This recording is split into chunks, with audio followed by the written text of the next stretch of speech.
Bonjour tout le monde, je m'appelle Aline Moudoumbi, je suis membre de l'association A4 et j'habite à Lannion. Donc je fais partie de l'antenne locale de A4 et Lannion. En même temps, je fais partie aussi de la collégiale de A4. L'association A4, c'est l'association d'accueil agricole et artisanale qui incarne des enjeux essentiels, lutte pour accès au papier et lutte paysanne. A4 est né d'une double nécessité, celle de surmonter les obstacles administratifs rencontrés par les migrants et migrantes, notamment l'accès au papier, au logement, à la formation et à l'emploi, et celle de répondre à la crise de l'agriculture paysanne. Nombreux sont celles et ceux qui, en raison de leur statut, sont souvent exclus du marché du travail, salariés et exposés à des menaces d'expulsion. Beaucoup doivent se résigner à travailler dans des secteurs précaires tels que l'agro-industrie ou le BTP pour subvenir à leurs besoins et soutenir leurs familles. A4 se positionne comme un défenseur des droits des migrants et migrantes en luttant pour leur dignité, leur liberté de circulation et leur droit à exercer la profession de leur choix. Ce projet a été initié par plusieurs d'entre nous, ici des familles paysannes, contraintes à l'exil et désireuses de s'investir dans l'agriculture ou l'artisanat, où nous souhaitons reconnaître et valoriser nos compétences et collaborer étroitement avec les organisations paysannes. Une réponse urgente au monde agricole. À travers les rencontres avec les paysans et paysannes, nous avons pris conscience des défis auxquels ils ou elles sont confrontés. Départ massif à la retraite, dépendance du marché et l'agro-industrie. Dans le contexte des crises écologiques, nous jugeons essentiel de défendre l'agriculture paysanne et agroécologie. Ces pratiques respectueuses de l'environnement nécessitent davantage de main-d'œuvre. Par ailleurs, l'agriculture doit évoluer face aux défis des changements climatiques. Nous alliant au réseau paysan, nous souhaitons partager nos savoir-faire pour promouvoir l'autonomie alimentaire du nord au sud. A4 se veut un relais entre les villes et la campagne, afin de répondre aux besoins d'installation des paysans et paysannes tout en assurant le partage des compétences avec des personnes au parcours migratoire. Les objectifs que nous nous sommes assignés, c'est de construire une dynamique d'accueil, de formation, faciliter à l'accès au travail et accompagnement administratif pour des personnes issues des parcours migratoires, avec ou sans papier, urbain ou rural, dans le domaine de l'agriculture et l'artisanat, pour faciliter leur installation tant en France qu'à l'étranger. Lutter contre la précarité urbaine et rurale, afin que les personnes ne soient pas contraintes à des situations d'isolement ou d'exploitation. Ouvrir de nouveaux horizons et de nouvelles opportunités à travers les rencontres et les échanges.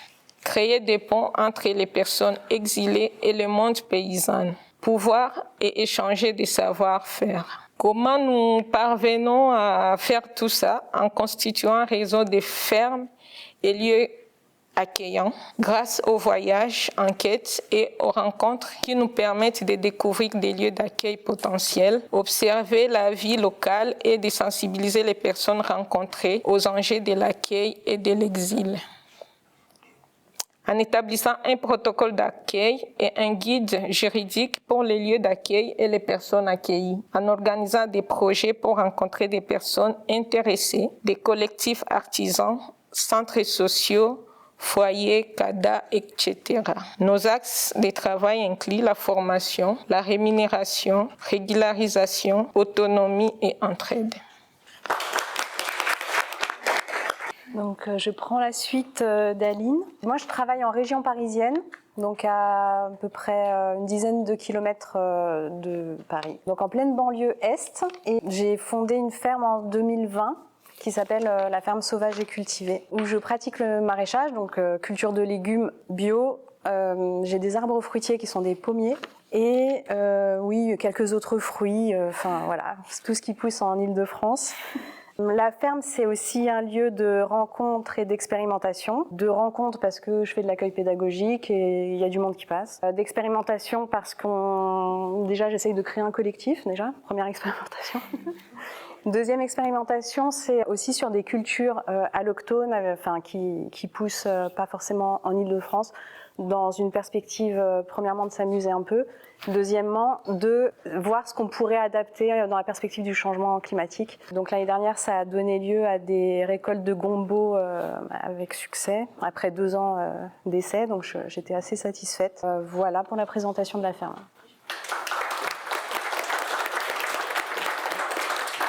Moi, c'est Léna, j'ai 26 ans, je suis une ancienne étudiante de Jussieu et une ancienne membre de l'UPA. Trop bien de voir qu'il y a plein de personnes dans l'asso. Du coup, moi, je suis agricultrice en cours d'installation dans l'Orne, en Basse-Normandie, à l'ouest de l'Orne, donc au final, voilà, pas très loin de la Manche, pas si loin de la Bretagne. Je m'installe avec aussi une autre personne sur principalement un atelier paysan-boulanger, donc c'est-à-dire que nous on s'installe sur 60 hectares de culture, donc blé, sarrasin, seigle et des légumineuses, probablement à destination de l'alimentation humaine principalement, des lentilles par exemple. Et on fait aussi du tri, de la minoterie, on a un moulin pour faire de la farine, et on a un atelier de boulangerie sur la ferme, donc pour faire du pain de A à Z.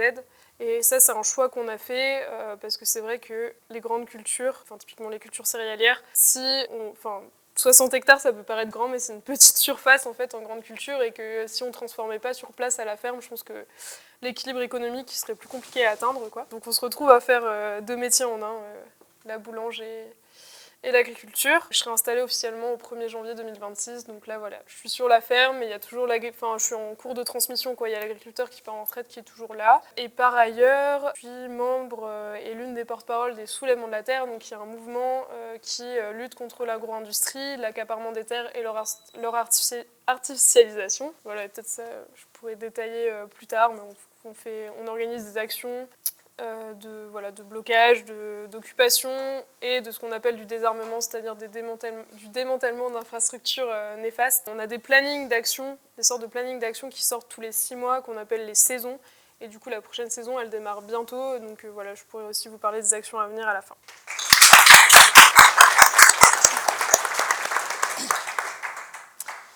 Bonsoir, merci pour l'invitation. Moi, je m'appelle Morgane, je suis paysanne dans le Morbihan, en Sud-Bretagne. Je fais du maraîchage sur 1,3 hectare que je vends sur un marché et à une AMAP. Par ailleurs, je fais partie de la Confédération paysanne, et la Confédération paysanne fait partie du mouvement paysan mondial qui s'appelle la Via Campesina. Et depuis 4 ans, c'est la Conf qui accueille le bureau international de la Via Campesina, et du coup je suis devenue coordinatrice générale de la Via Campesina. Donc la Via Campesina, c'est un mouvement paysan qui regroupe 180 organisations paysannes et de travailleuses et travailleurs agricoles dans le monde, sur tous les continents, qui regroupe à peu près 200 millions de travailleurs de la terre, travailleuses de la terre, et qui est en réseau avec d'autres mouvements, organisations de petits producteurs, notamment des pêcheurs artisanaux, des organisations de peuples autochtones, des organisations de pastoralistes, de bergers, mais aussi des organisations urbaines autour des questions alimentaires. Et ce qu'on essaye de construire à la Via Campesina, donc ça a été créé en 93, la Via Campesina, donc ça a une 30aine d'années. Ce qu'on essaie de construire, c'est l'unité paysanne, c'est-à-dire le fait qu'on soit l'internationalisme paysan, qu'on soit paysan en France, au Mali, en Indonésie, en Inde, au Brésil ou à Haïti. On discute les uns avec les autres et on essaie de maintenir une unité forte. La deuxième chose, c'est la solidarité, c'est-à-dire que quand on a une organisation qui est attaquée, et ça arrive très souvent, on se serre les coudes les uns avec les autres. Voilà. La troisième chose, c'est qu'avant la création de la Via Campesina, les paysans et petits agriculteurs au sein de l'ONU étaient souvent représentés soit par les très gros agriculteurs, soit par des gens d'ONG du Nord. Et ça posait quand même vraiment problème. Et donc, il y a un objectif de faire en sorte qu'on parle pour nous-mêmes et qu'il n'y ait personne qui parle à notre place. Et le quatrième objet de la Via Campesina, c'est de mener des luttes communes. En fait, la Via Campesina, elle a été créée au moment de la création de l'Organisation mondiale du commerce, donc dans un moment de mondialisation économique. Et pour faire face à cette mondialisation de l'économie et du commerce qui affectait les économies paysannes un peu partout dans le monde, il a fallu s'organiser pour mener des luttes communes, notamment des luttes contre l'Organisation mondiale du commerce et contre les accords de libre-échange, et du coup pour la souveraineté alimentaire. Donc voilà, je vais m'arrêter là pour l'instant.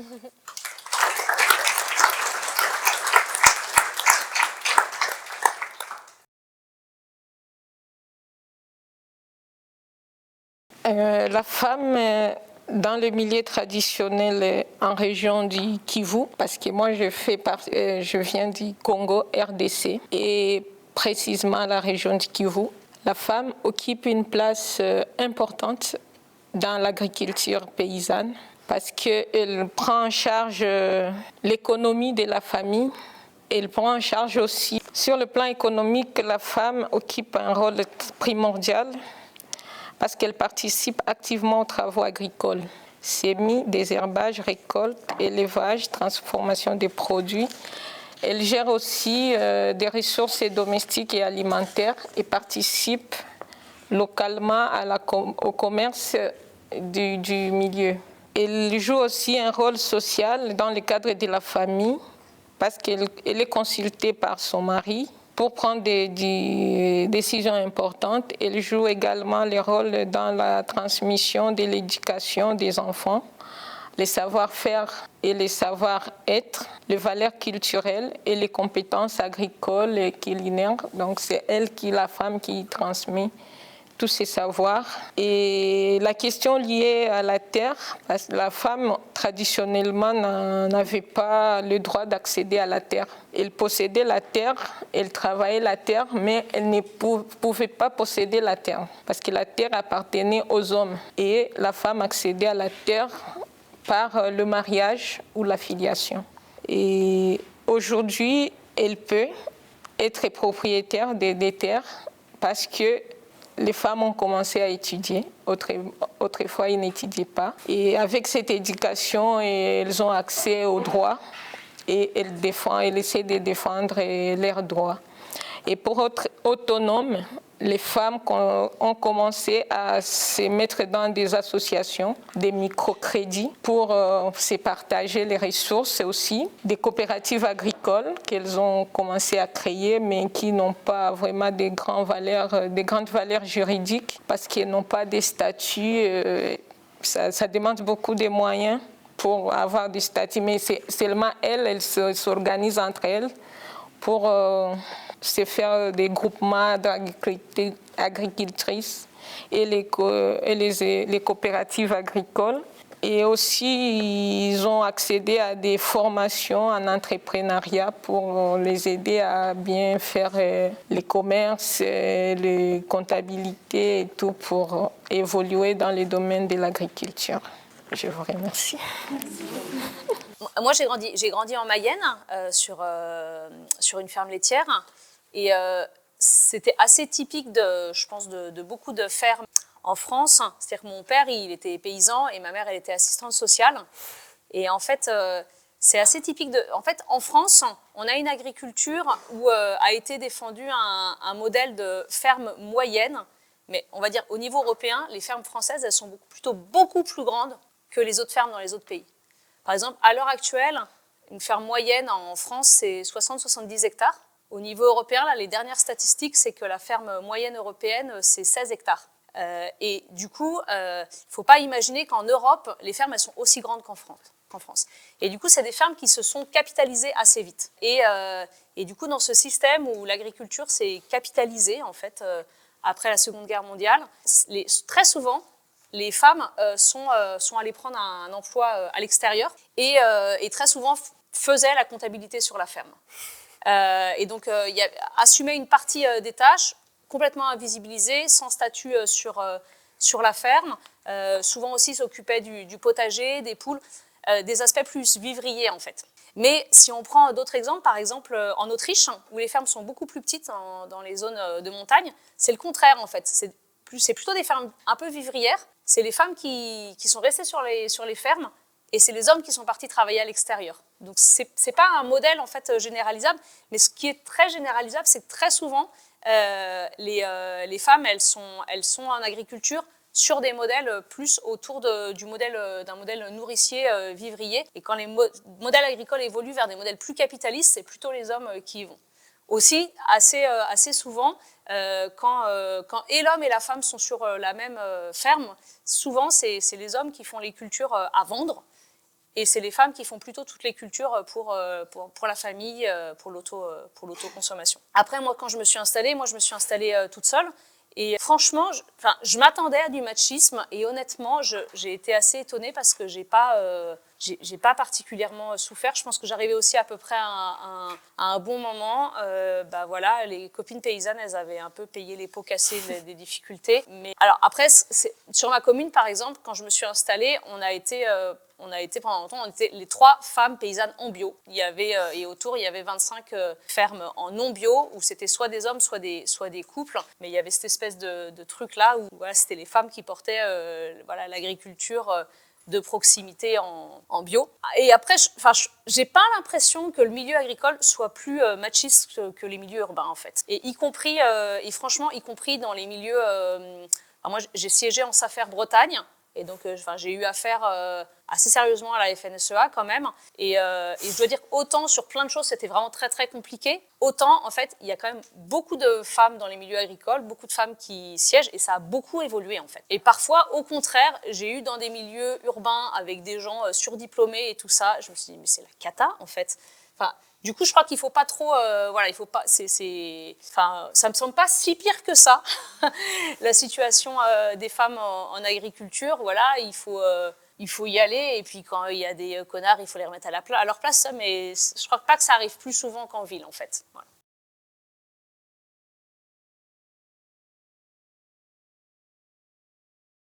Pour ma part, effectivement, moi j'ai un peu du mal avec les catégories. Donc effectivement, il y a une catégorie qui s'appelle NIMA, non issue du milieu agricole. Pourquoi je la remets un petit peu en question? Parce que je pense qu'on est encore dans des générations, enfin peut-être pas vous, mais en tout cas moi, où en fait on a ou son père ou son grand-père qui était agriculteur. Donc c'est jamais très loin en tout cas. Le lien à l'agriculture n'est pas si loin. Donc effectivement, mon père n'était pas agriculteur, ni ma mère, mais mon père est né dans une oasis en Algérie. Donc il avait gardé ce lien avec le pays, puisqu'il continuait à travailler, enfin il travaillait en France et il envoyait l'argent au pays pour planter, donc je dis des arbres, mais c'est pas des arbres, des palmiers. Donc il a continué à planter, mais c'est pas lui qui s'en occupait, donc il était à distance, etc. Mais, donc il y a quand même un lien pas si lointain avec l'agriculture, même si effectivement il savait pas s'en occuper spécifiquement. Voilà, il est juste né là-bas et ensuite il a grandi en France. Donc voilà, c'était pour le premier aspect sur non issu du milieu agricole, et ensuite sur le parcours en tant que femme et ou personne racisée. Moi je suis un peu scolaire quand même, et du coup j'ai tout fait pour obtenir les validations nécessaires pour pouvoir accéder à la terre. Et donc ça passait par un diplôme agricole, pour obtenir ce qu'on appelle ensuite la capacité agricole, et c'est ça qui permet d'avoir l'autorisation d'exploiter, enfin en tout cas c'est un des éléments, en tout cas l'accès de postuler à une terre agricole, parce que c'est assez réglementé en France, et puis c'était surtout pour apprendre, puisque il fallait quand même une formation. Et j'ai plutôt été bien reçue en stage. Quand j'ai fait des demandes de stage, ça s'est plutôt bien passé. Après, moi, je porte pas le voile. Je sais que pour des femmes musulmanes qui portent le voile, ce n'est pas du tout la même chose. Donc, voilà, il y a quand même, selon un peu les contextes, quoi, des accueils qui peuvent être différents. Mais de mon côté, ouais, j'ai été bien reçue. Ça m'a vraiment beaucoup formée. J'ai beaucoup appris en stage. Et ensuite, quand il a s'agi de présenter c'est là que je vais quand même parler d'Abiosol, parce que j'ai aussi été très bien accompagnée par une structure en Île-de-France qui s'appelle l'association Abiosol, et qui aide les porteurs de projets et qui aide à donner les clés et l'accès en fait, à tout ce qu'il faut, quoi. Et nous avons Anna qui est présente. Je ne sais pas si tu l'es à titre d'Abiosol, mais si vous avez des questions, je pense que... Voilà. Donc, quand on met un peu les atouts de son côté, je pense que c'est accessible. En tout cas, ça l'a été pour moi. Là où j'ai eu une difficulté, c'était avec la maternité quand même, où effectivement le fait d'être une femme mère de jeunes enfants, là, ça a été compliqué pour la crédibilité face à certains interlocuteurs. Ça, oui, je l'ai vécu. Comment ça, tu veux t'installer, mais tu as 2 enfants en bas âge, pourquoi déjà? Et comment tu vas faire? Mais enfin, laisse-moi faire, quoi. Donc, avec certaines personnes, ça s'est pas très bien passé, mais bon, j'ai quand même réussi à mener le projet à bien jusqu'à présent. Donc, voilà.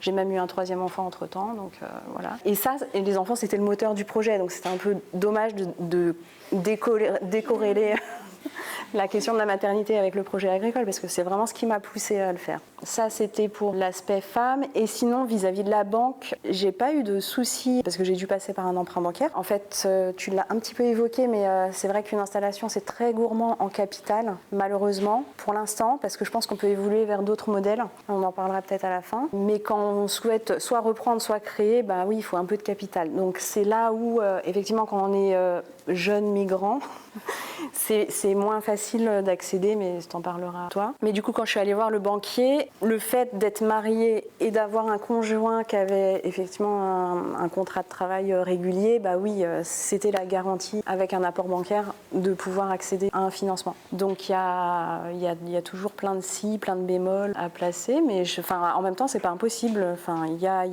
on peut trouver des moyens, même sans passer par la banque, mais enfin voilà.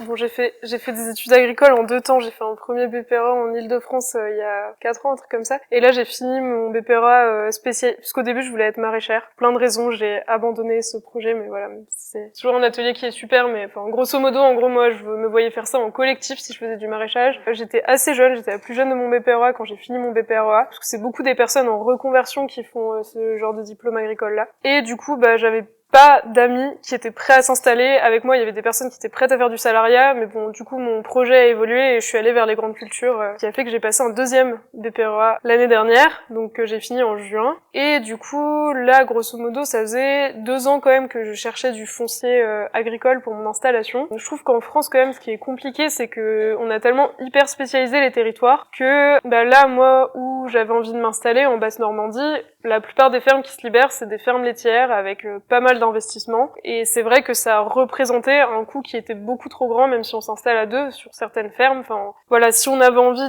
d'en faire autre chose, même en gardant un peu d'élevage, bah c'est sûr que voilà, quand il y a un robot de traite, je n'en parle pas, mais bon, déjà, même quand il y a une salle de traite qui est un peu récente, qu'il y a des stabules mises, enfin voilà, pas mises aux normes, pardon, mais des stabules qui sont assez récentes, enfin c'est voilà, on a des fermes qui coûtent facilement 500 000 euros, 600 000 euros, voire plus, hein. On peut atteindre quand même assez régulièrement le million d'euros sur des fermes. Donc là, c'est sûr que s'endetter autant avec le projet qu'on a, même si c'est un projet où il y a une forte valorisation de nos produits et qui est quand même assez facile, je pense que c'est pas pour rien qu'il y a tout un tas de personnes qui s'installent en tant que paysans boulangers, c'est que tout le monde mange du pain. Les boulangeries conventionnelles, enfin notamment en milieu rural, elles ont tendance à disparaître pour plein de raisons, enfin genre son non-renouvellement aussi des générations de boulangers et aussi le prix de l'énergie, enfin là des difficultés structurelles. Donc nous on a quand même une commercialisation qui est plutôt simple, on valorise bien nos produits, mais malgré ça, c'est vrai qu'il y a plein de fermes en fait on pouvait pas se permettre de les reprendre. Ensuite, c'est intéressant ce que tu as dit sur le non issu du milieu agricole. Moi c'est vrai que je me sens pas non plus tellement éloignée, même si pour le coup je pense qu'il faudrait remonter bien plus loin, enfin peut-être à mes arrière-grands-parents quoi pour trouver des agriculteurs, mais je viens du milieu rural, donc en fait,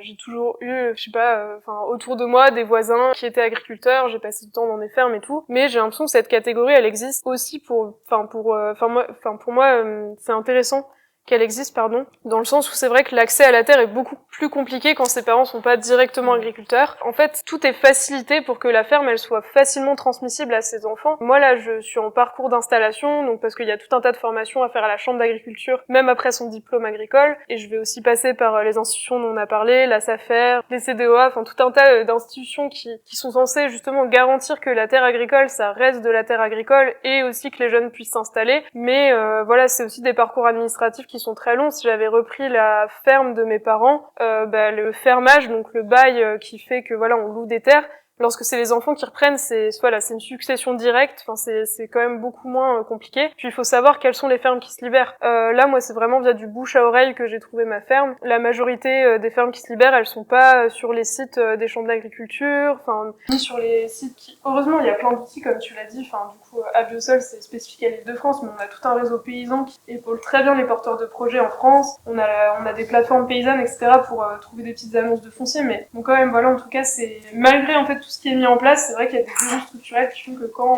nos parents sont pas agriculteurs, c'est quand même beaucoup plus compliqué. Bon, moi, je pense que il y a aussi des spécificités, j'attends de voir ce qui va se passer, mais au fait que je me suis quand même affichée, je vais finir sur ça, publiquement, comme en lutte contre l'agro-industrie, à débattre avec la FNSEA, etc., parfois de manière musclée publiquement. Donc c'est vrai que si je m'installe en Basse-Normandie, et non pas dans les Deux-Sèvres, par exemple, où j'ai beaucoup lutté contre les méga-bassines, enfin voilà, il y a des raisons, enfin je veux pas non plus trop qu'on puisse facilement me mettre des bâtons dans les roues, parce qu'en fait là, typiquement, même si je travaille déjà sur la ferme, il y a, là je suis en test d'activité, je peux encore passer en SAFER, par exemple, pour l'achat des terres. Et en fait, dans ces commissions-là, heureusement, la Confédération paysanne existe et a des sièges, etc. Mais grosso modo, c'est la FNSEA et ses alliés qui siègent en fait dans ces commissions-là. Maintenant, il y a la coordination rurale, le syndicat d'extrême droite. Et c'est vrai que voilà, on ressent encore tout ce poids historique d'un syndicat unique et en fait d'une mainmise de l'agro-industrie sur toutes les structures qu'on a, quoi.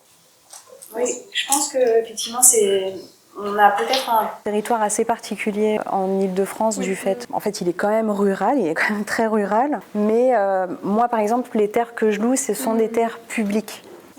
Donc, il y a la possibilité aussi de ne pas acheter des terres et d'avoir la région Île-de-France qui propose des appels à candidature et du coup, pour l'accès à la terre, il est aussi plus facilité comme ça. Si j'avais dû trouver un agriculteur qui me loue ou vend ses terres, bah oui, là, il faut être dans un milieu effectivement plus FNSEA, beaucoup plus rural, avoir des connaissances et quand on n'est pas issu de ce milieu-là, on n'a peut-être pas ce réseau. Enfin, certainement pas ce réseau. Donc oui, ça dépend de ça aussi. Ouais, carrément. De toute façon, je pense si on faisait un tour de table, tout le monde aurait des parcours très différents, parce que les régions agricoles, en fonction de l'historique de plein de choses, enfin, en fait, les installations, elles sont pas du tout pareilles.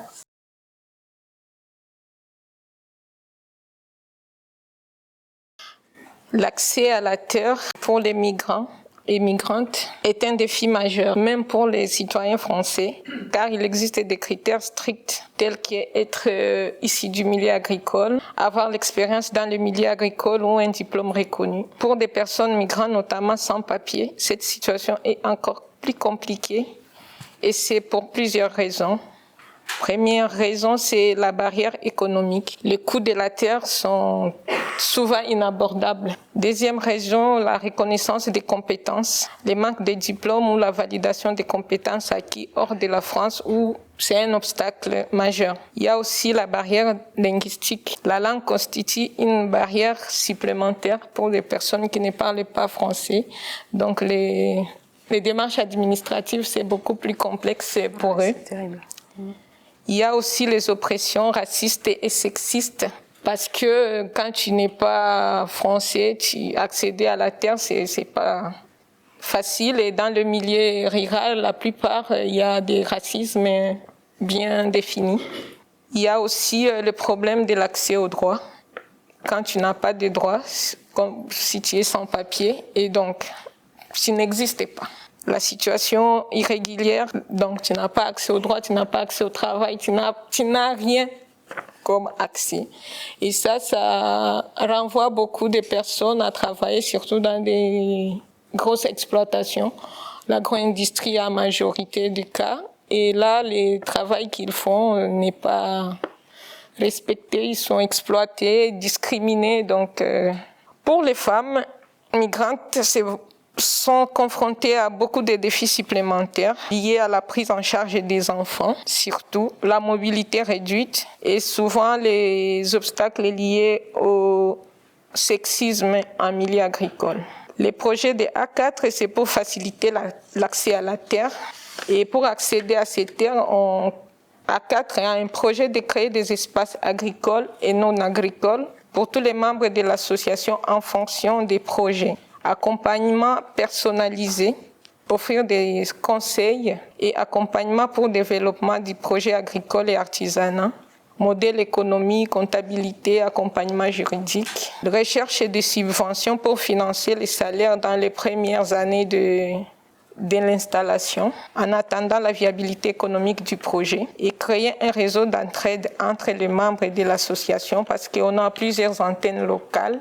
À Lannion, à Grenoble, en Île-de-France aussi, on a une antenne locale. Il y a aussi d'autres antennes qui sont en train de se construire à Lyon et à Nantes. Et là, l'objectif, c'est d'étendre à 4 partout dans toutes les régions de la France et peut-être ailleurs. Et c'est que les projets qui sont en cours de réalisation, nous avons récupéré des serres agricole, artisanal, industriel, au niveau de Lannion. Et ces serres nous constituent un lieu de rencontre pour plusieurs associations qui accompagnent surtout les migrants dans leur démarche. Et là, nous créons des réseaux d'entraide et de solidarité avec des associations et collectifs partenaires où nous travaillons la terre là-bas. On fait des ateliers vélo, on fait des vélos-écoles, donc c'est pour faciliter la mobilité surtout des femmes qui n'ont pas pu, donc dans leur milieu où ils habitaient, parfois il n'y avait pas des moyens de transport parce qu'ils ne s'intéressaient pas beaucoup au vélo ou surtout des conditions ne les permettaient pas.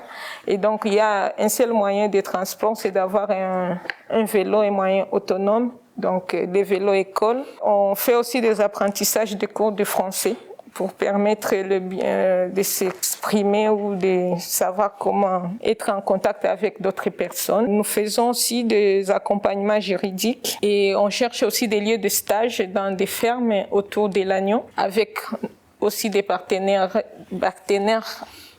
associatifs ou des artisans ou des paysans qui sont avec nous. Nous organisons des ateliers de formation et de partage de compétences en agriculture, le maraîchage en faisant des expérimentations de plantes tropicales telles que les cacahuètes, les piments, les millet, les gingembres, les gombos. On a fait des pépinières des arbres fruitiers et des tailles. On fait aussi des transformations alimentaires. On a produit les piments, on a fait plus de 350 pots en transformation. Et en artisanat, nous avons construit une four à pain avec un de nos membres qui fait la soudure.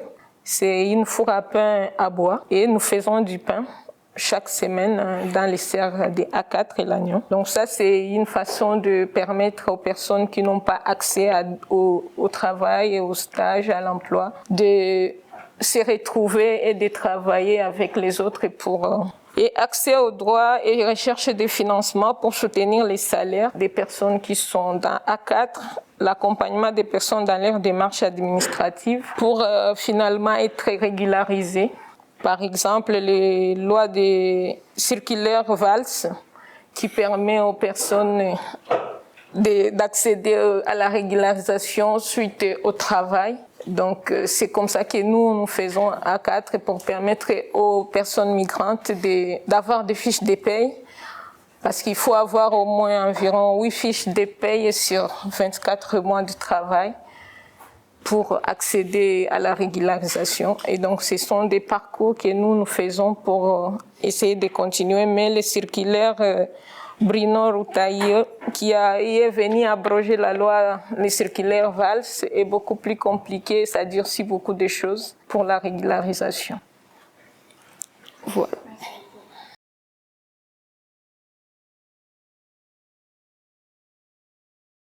Donc j'ai eu le plaisir de recevoir la visite de certains membres d'A4 Île-de-France, parce qu'ils sont en pleine réflexion, comme l'a expliqué aussi Aline là, sur réflexion et démarche en fait de création d'une ferme en Île-de-France. Donc il y avait un groupe là qui cherchait à pratiquer le potager, donc on a discuté, mais ça c'était en janvier ou février, enfin tout récemment. Mais le travail que je fais, c'est plutôt en partenariat avec une association qui a maintenant plus de 30 ans, je crois, qui s'appelle, alors je vais dire GRDR parce que je sais pas détailler leur acronyme, Groupement de recherche, et après, je sais plus. Mais en fait, c'est une association qui a été fondée par des personnes migrantes d'Afrique de l'Ouest à l'origine, et ils ont eu une ferme au début quand ils ont monté l'assaut, ils ont eu une ferme. Maintenant, ils ont plus de ferme, mais on a un partenariat ensemble où moi J'accueille des gens qui viennent par le GRDR principalement, et donc, qui viennent du Maroc à l'Angola en vérité. Et sur 10 journées à l'année, on fait une approche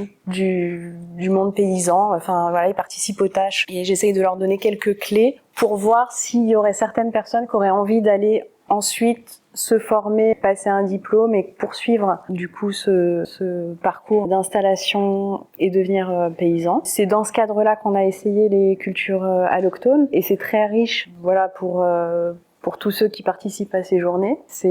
Là, ça va démarrer le 18 avril pour 2025. Donc voilà, j'ai hâte qu'on refasse ça parce que c'est toujours très joyeux et puis on passe une journée ensemble à la ferme, il y a un petit peu de formation théorique et puis un peu de pratique et ça fait, parce que souvent quand on travaille à la ferme on est pas mal isolé aussi, donc là ça permet aussi de voir du monde et surtout vraiment quoi, il y a des gens qui ont envie de s'installer et qui ont envie d'aller plus loin, mais on n'accède pas facilement au monde paysan. Enfin voilà, faut y aller. Donc là c'est l'occasion avec une ferme si proche de Paris de pouvoir aussi commencer à poser des jalons pour aller dans ce parcours-là. Et après, comme tu as parlé du projet collectif, voilà, moi je voulais m'installer en collectif en maraîchage, ça s'est pas fait, donc à un moment donné je me suis dit bon bah je vais le faire quand même, mais j'aspire aussi maintenant à me former un collectif et là de plus en plus je me dis que ça serait chouette avec des personnes qui sont en pluriactivité, enfin en polyactivité, c'est-à-dire qui ont une autre activité à l'extérieur et 2-3 jours par semaine qui voudraient aussi travailler sur une ferme. Donc voilà, c'est là je commence à expérimenter ça avec des gens.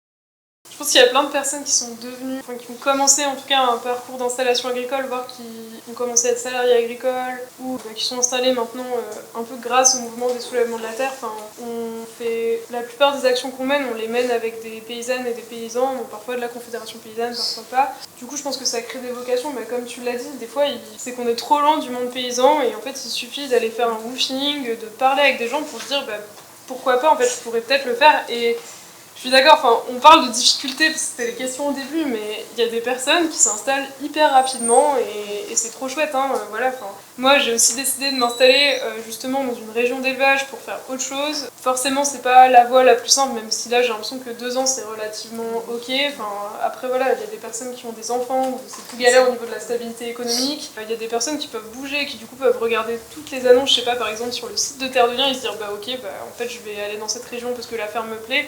Enfin, en fait, on a tous des contraintes qui font que c'est plus ou moins simple de s'installer, mais j'ai l'impression que, en tout cas, voilà, l'accès à l'enseignement agricole est assez facile. Il faut comprendre un peu comment c'est financé, parce que souvent, on va dans des lycées publics, mais il faut faire des demandes de financement quand même pour pas payer les, je sais pas, 3 000 €, 5 000 €, parfois 8 000 € l'année. Enfin, c'est un peu spécial, mais en tout cas, on y arrive. Et après, je pense que l'accès au foncier, en tout cas, voilà, la loi française, en tout cas, normalement, elle fait que quand on est jeune et qu'en plus on veut s'installer en bio, on est prioritaire sur l'accès au foncier.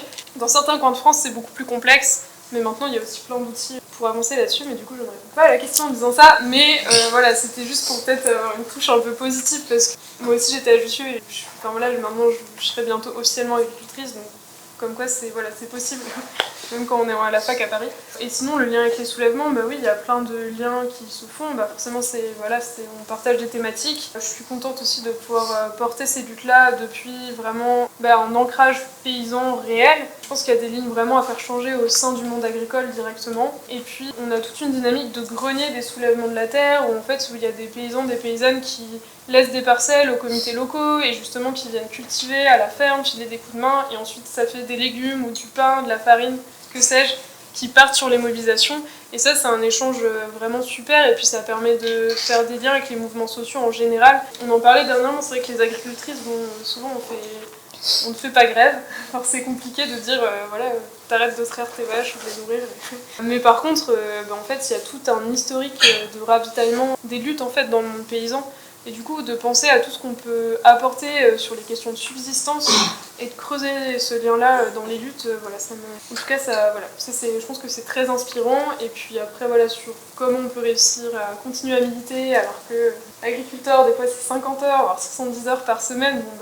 J'espère avoir fait des choix sur mon installation qui font que je vais pas trop travailler. Cela dit, c'est vrai que c'est peut-être un point un peu noir qui peut faire encore un peu peur, mais Mais il y a peu d'agricultrices qui font les 35 heures par semaine, je pense. Après, peut-être que je vous laisserai en parler parce que vous avez plus d'expérience que moi et peut-être je suis pas entourée que de personnes qui arrivent bien à gérer leur vie. Mais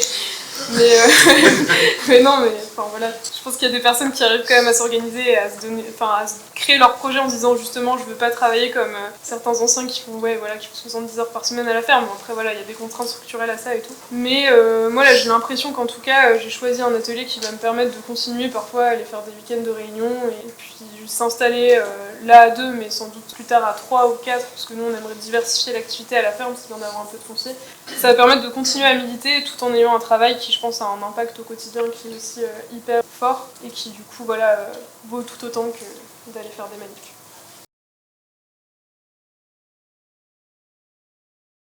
Alors tout d'abord, au début, c'était pas du tout acquis. C'est-à-dire, au début, dans les leaders de la Via Campesina, il y avait que des hommes dans les années 90. Et puis il y a eu lors la deuxième conférence internationale qui a eu lieu au Mexique, il y avait quand même des femmes dans l'assemblée.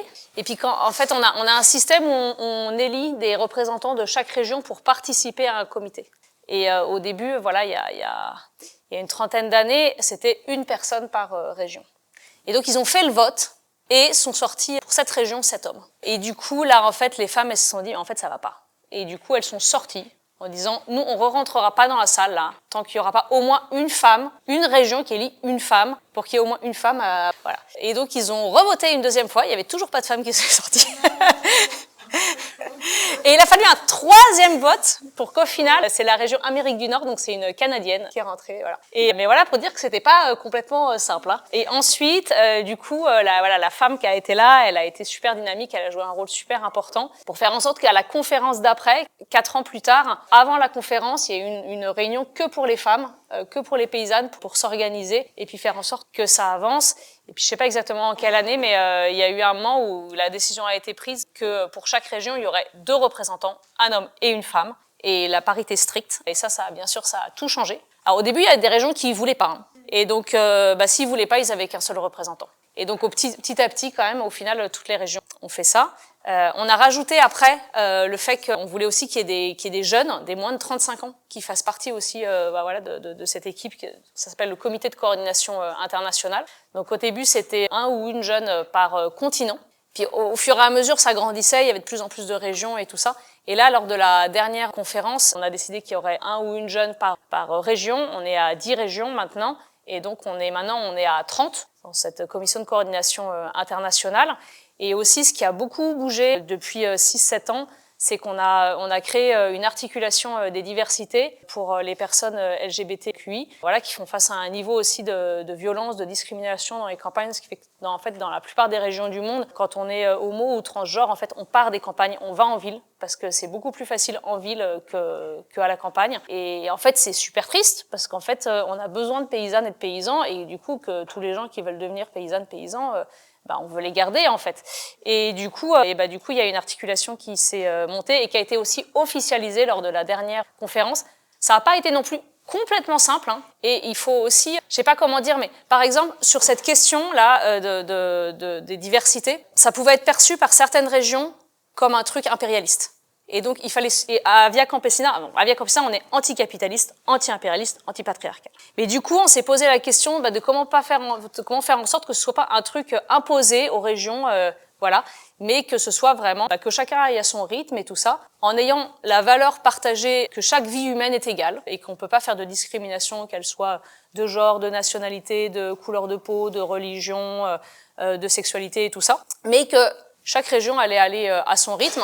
Et donc c'est un peu ça, là, il y a une réunion de l'articulation des diversités qui se prépare pour le mois de mai en Thaïlande, et il y a certaines régions qui ne veulent pas envoyer de délégués, ils n'envoient pas de délégués, et puis peut-être que voilà, ça progressera petit à petit, et puis voilà. Mais en tout cas, c'est vrai qu'il y a aussi, on est un mouvement où on prend en compte une immense diversité culturelle, idéologique, et vraiment la valeur de l'unité du mouvement et du dialogue, elle est super importante, et donc on avance. Je crois qu'on lâche pas sur les valeurs, mais il y a aussi la volonté de faire en sorte que ce soit pas un truc imposé du haut sur les organisations, mais que ce soit quelque chose où on partage des valeurs et on avance tous ensemble.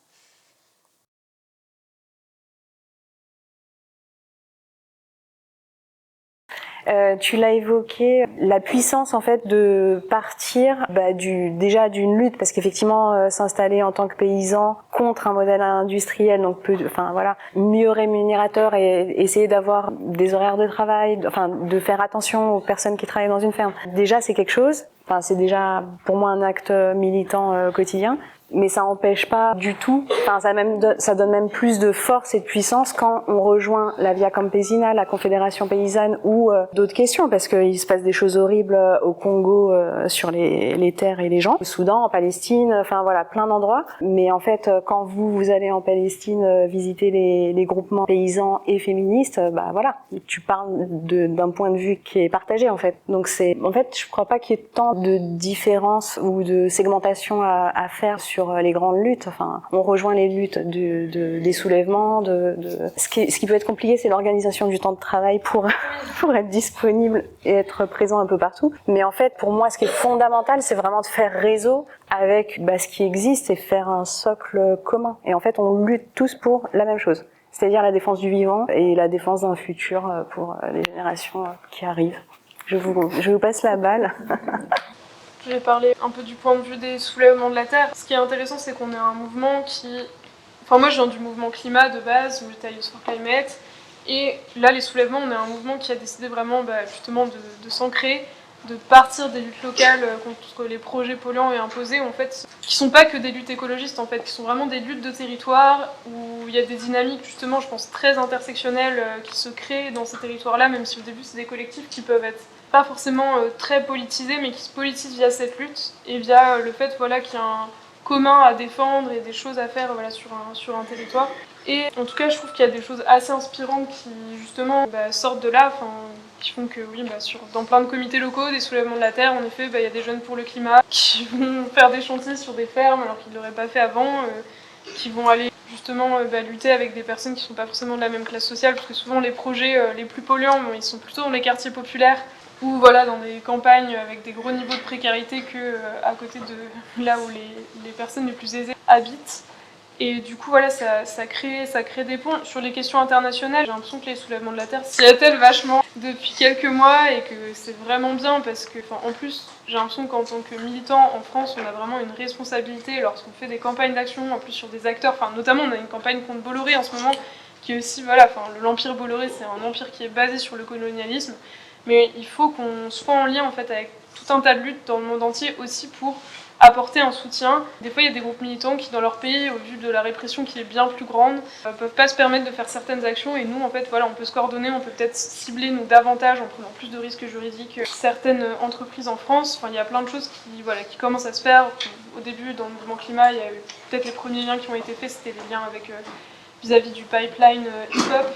Mais j'ai l'impression on commence à avoir intégré un peu aussi ces questions-là. Et forcément, il y a plein de mots hyper importants, et nous on a des commissions en tout cas sur les enjeux queer et féministes. On a une commission d'écologie décoloniale qui est pas très active en ce moment, donc j'espère que les choses vont se passer, mais en tout cas on essaie de visibiliser des enjeux où peut-être on peut tendance à se dire justement, en effet, je suis totalement d'accord avec toi, on va dans le même sens, et c'est un peu une évidence, mais c'est vrai que là on voit que si on se met pas en travail sur des problématiques précises comme vous l'avez fait à la Via Campesina, en fait il y a encore beaucoup de choses qui ne changent pas dans les organisations. On pourrait parler même de luttes qui sont encore moins souvent mentionnées, je sais pas, comme les luttes antivalidistes, etc. J'ai l'impression qu'on commence à avoir une structuration un peu efficace qui fait qu'on prend tous ces enjeux-là en compte et bien mieux. Mais comme dans toute organisation qui est traversée par les mêmes oppressions systémiques que tout le monde, il y a toujours beaucoup de travail en cours. Peut-être pour finir, petite invitation, cet été, il y a les Résistantes du 7 au 10 août, qui est un rassemblement des luttes locales et globales, plusieurs à s'y retrouver. Et je pense que il y aura des temps pour parler de toutes ces questions, de comment on se coordonne entre luttes, comment on a une approche intersectionnelle efficace, parler de convergence, etc. Et donc c'est des moments précieux. Je n'ai pas grand-chose à dire, mais en t'emboîtant les pas, j'aimerais parler de création d'un réseau où toutes ces luttes peuvent se rencontrer et discuter sur des problématiques qui sont des premières lignes et trouver des solutions par rapport à comment on peut s'entraider pour avancer ensemble dans ces luttes. Moi, ce qui me semble assez essentiel, c'est de donner beaucoup d'importance au pluralisme, au fait qu'il y a de la diversité, notamment de la diversité idéologique et tout ça, et qu'en fait, il faut pas trop s'attarder là-dessus. Et au contraire, se dire que à Via Campesina, nous, on a dans nos organisations membres, on a des organisations marxistes orthodoxes, on a des organisations plutôt libertaires. Nos organisations d'Europe de l'Est, elles sont anticommunistes. Enfin voilà, on a vraiment une grosse diversité, quoi. Et c'est pas toujours simple. Je dis pas que ce soit simple, mais justement, on essaye en fait, qu'au-delà des mots, parce qu'en fait, nos mots, ils sont très liés à nos histoires. Et que quand on a vécu la dictature de Ceausescu, le socialisme et le communisme, ça fait pas trop rêver. Alors que quand on est au Chili et qu'on a vécu la dictature de Pinochet et qu'on a été aidé en fait par l'Union soviétique et que l'Union soviétique elle a accueilli les gens en asile et que quand on est en Afrique du Sud et qu'on sait tout ce qu'a fait l'Union soviétique pour contre l'apartheid, eh ben en fait la perspective elle est complètement différente.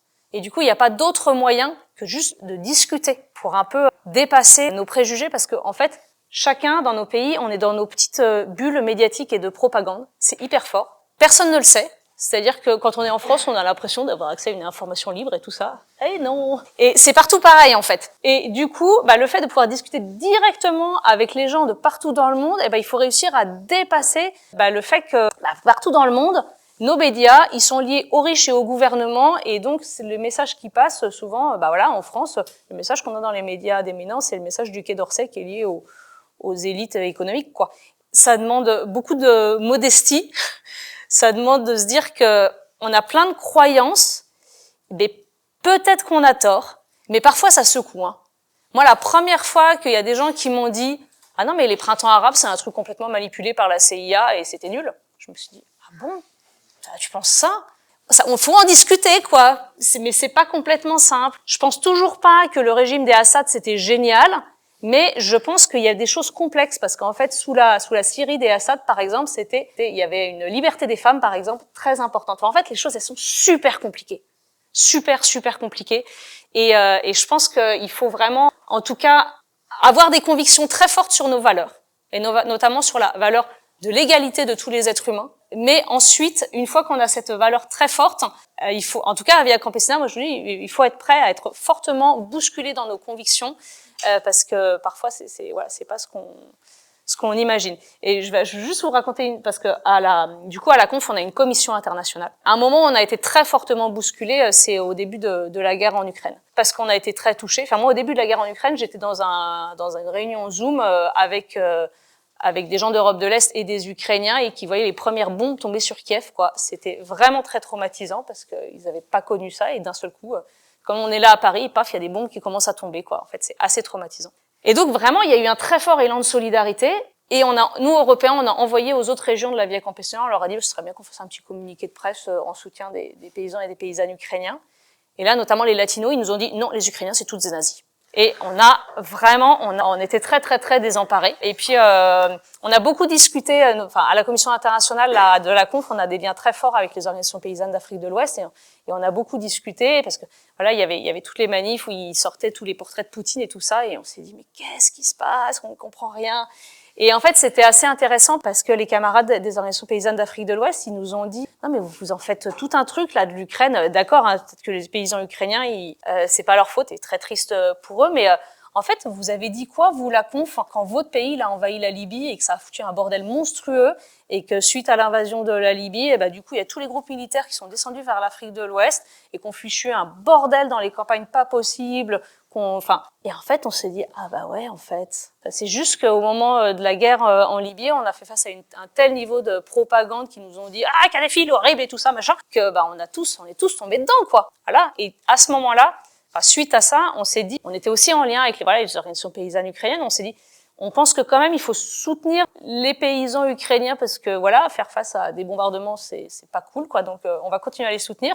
Mais par contre, on va développer comme on est en France et qu'on a un mouvement social français, il faut aussi prendre très au sérieux ce que fait notre gouvernement et du coup, on a commencé je sais pas si c'est une campagne, mais en tout cas, à focaliser notre attention et nos actions contre l'impérialisme français. Enfin voilà, quand il y a eu le renversement de Bazoum, je crois, au Niger et que là, la France, elle a voulu absolument faire une intervention militaire pour remettre, voilà, le gars qui leur convenait bien à la tête de l'État du Niger.